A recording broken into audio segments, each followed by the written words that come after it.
It's that time again, my achievers. Welcome back to another session where we continue to explore the different types of sentences and how they are structured. Today, we're going to be learning about complex sentences. Now, have you ever heard of that before? If you haven't, now that we would have covered simple and compound sentence, what do you think is a complex sentence? We would have spoken about subject and predicate as well as independent clause.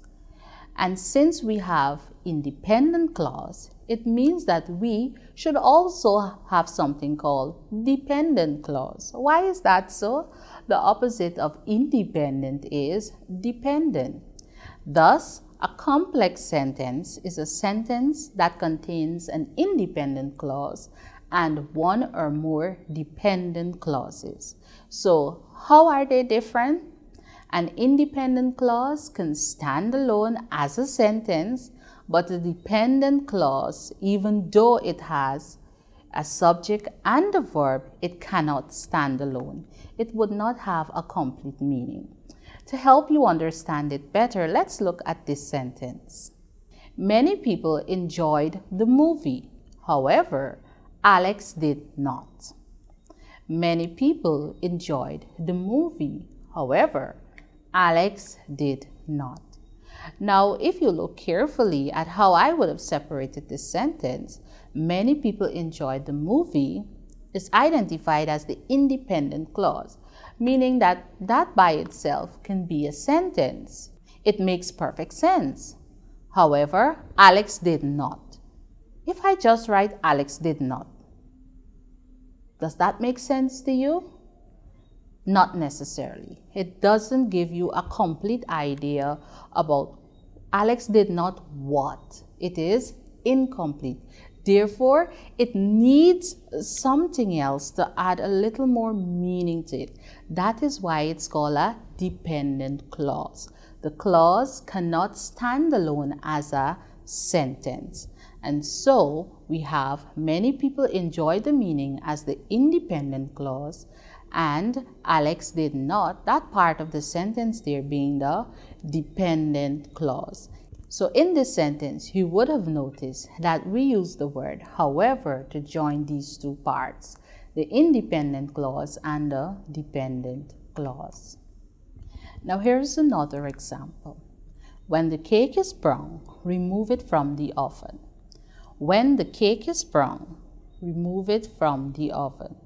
Now I want you to look at this sentence a little more carefully and see what is different. If you do, you would realize that when the cake is brown, is that a sentence by itself? Do you understand anything much? When the cake is brown, what?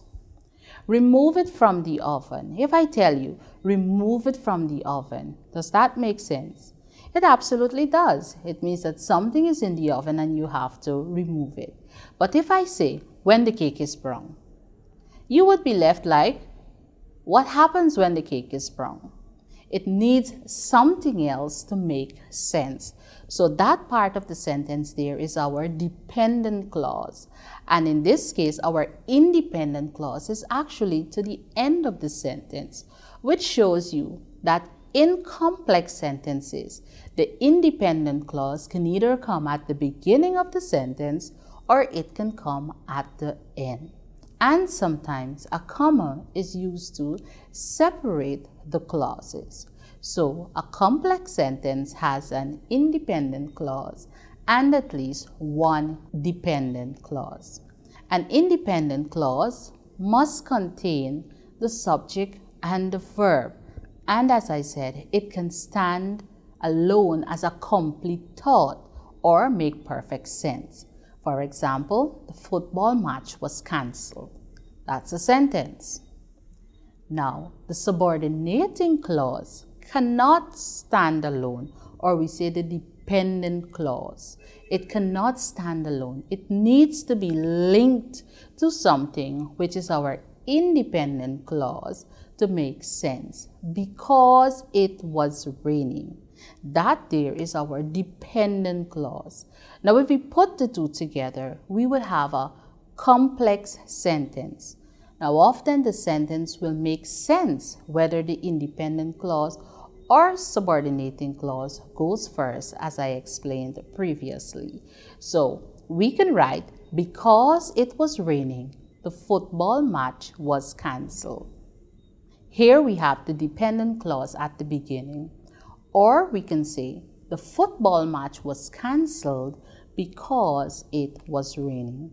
So you see, whatever the arrangement, it makes sense. Now here are a few more examples of complex sentences.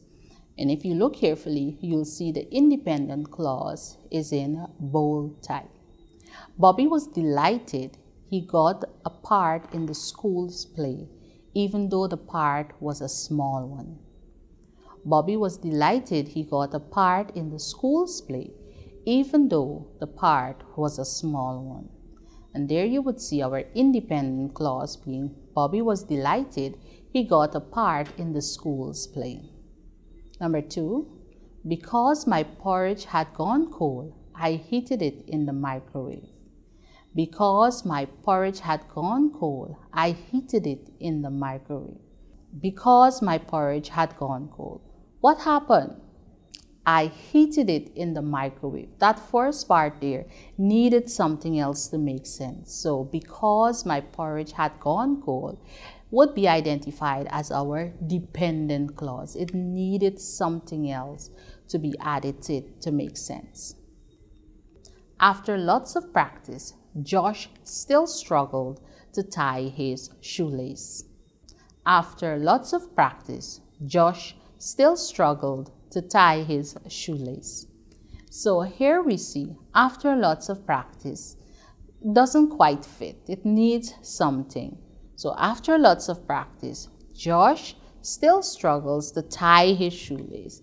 That in itself is a sentence. Josh still struggles to tie his shoelace can stand by itself, but we add it to after lots of practice. Let's go back to the theater where we watched the ballet. Let's go back to the theater where we watched the ballet. And here we say, let's go back to the theater. That by itself can be a sentence. After the storm hit the town, trees lay broken in the street. After the storm hit the town, trees lay broken in the streets. Trees laid broken in the street being our independent clause. After the storm hit the town cannot stand by itself. You need to know what happened. What happened after the storm? So that part there is our dependent clause. Now here's an activity for you. You are to expand each sentence using the word in the bracket. For example, they finished the race after. You have to now write something there to make this into a complex sentence. I am giving you the word that you can use so that you can flow over to the next part of your sentence. They finished the race. Most obviously, when you read that, you would see that they finished the race is a sentence by itself. So that's our independent clause. You now need to add a dependent clause. Here is what I have. They finished the race after fixing the car's engine. They finished the race after fixing the car's engine. So I added fixing the car's engine. That's my dependent clause. Number 2, Mark and Leslie watched the movie until. Mark and Leslie watched the movie until.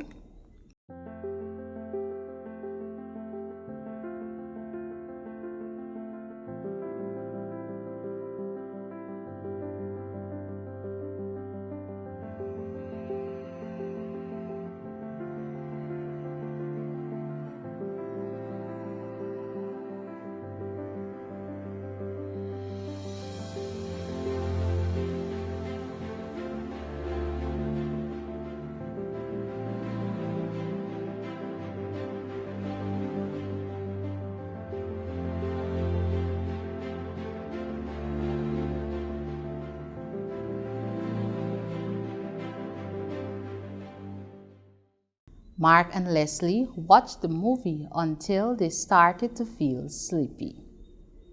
Mark and Leslie watched the movie until they started to feel sleepy. The teacher came to Mary's desk when? The teacher came to Mary's desk when?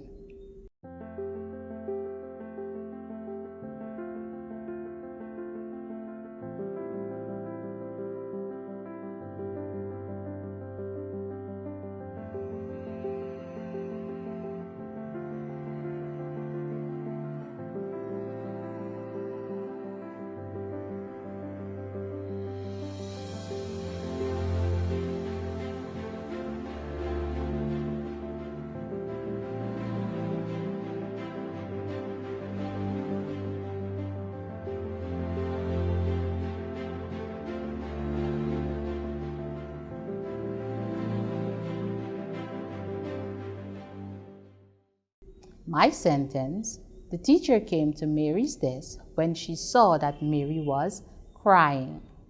The teacher came to Mary's desk when she saw that Mary was crying. Number 4, the dog climbed over the fence because, let's expand that one. The dog climbed over the fence because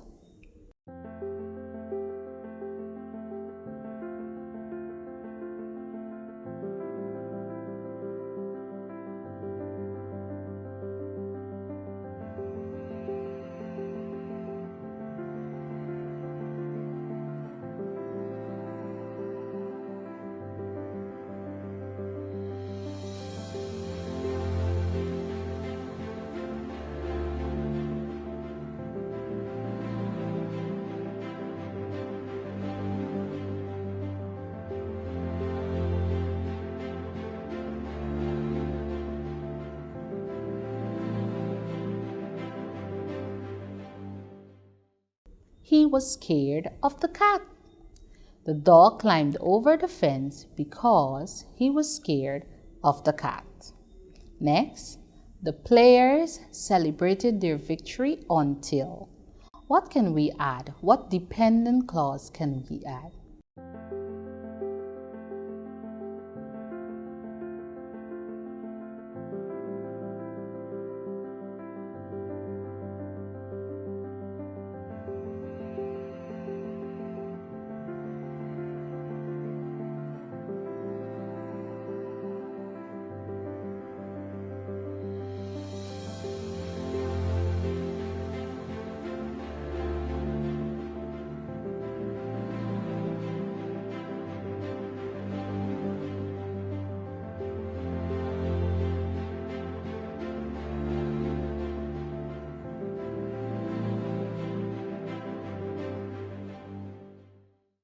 The players celebrated their victory until they reached their hometown.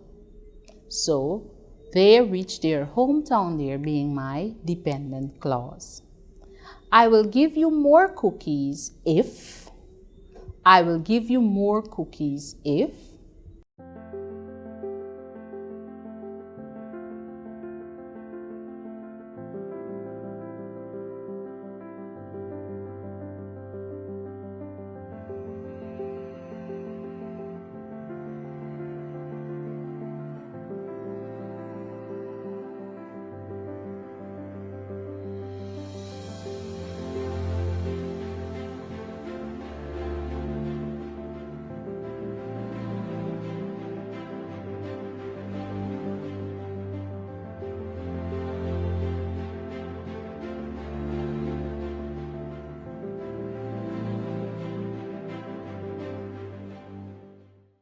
If you wash the dishes.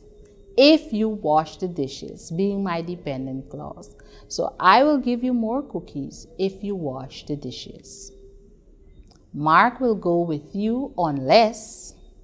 Mark will go with you. That's our independent clause. Let's see what we can add to expand this sentence.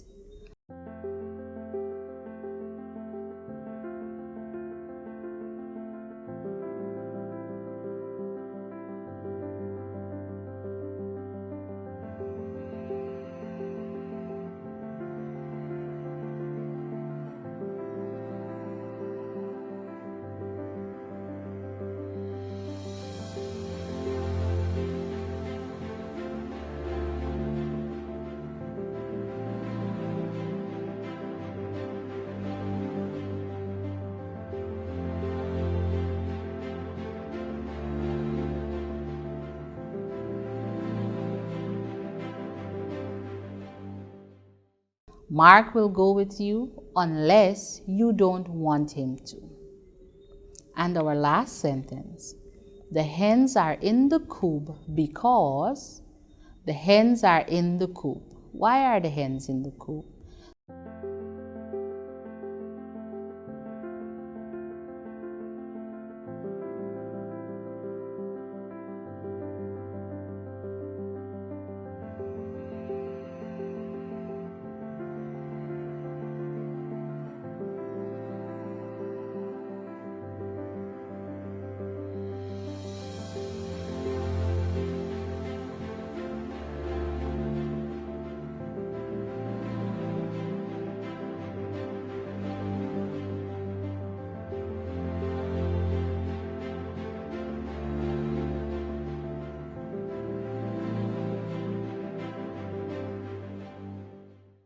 The hens are in the coop because they are laying their eggs. Okay, my achievers, those were my sentences. Were yours similar? Well, I'm sure that you were thinking of sentences close to the ones that I would have written. Now let's recap what we would have learned today. A complex sentence is a sentence that contains an independent clause and one or more dependent clauses. An independent clause can stand alone as a sentence, but a dependent clause, even though it has a subject and a verb, cannot stand alone. A complex sentence can either start with the independent clause or the dependent clause. If the dependent clause comes first, you must add a comma. This is not needed if the independent clause comes first, however. An independent clause contains a subject and a verb, and as I said, it gives a complete thought. The dependent clause, however, needs to be linked to something else to make sense. That something else is the independent clause. Now, when we put the independent clause and the dependent clause together, we get our complex sentence. It was really awesome to have you pay such keen attention to this lesson. Until next time, I am Ms. Shamsuddin wishing you a great day and reminding you to stay safe and follow all our lessons on the YouTube channel or Facebook. And if you have e-networks or any other listed television channels, do follow all the lessons that we are sending to you on our NGSA booster. See you next time.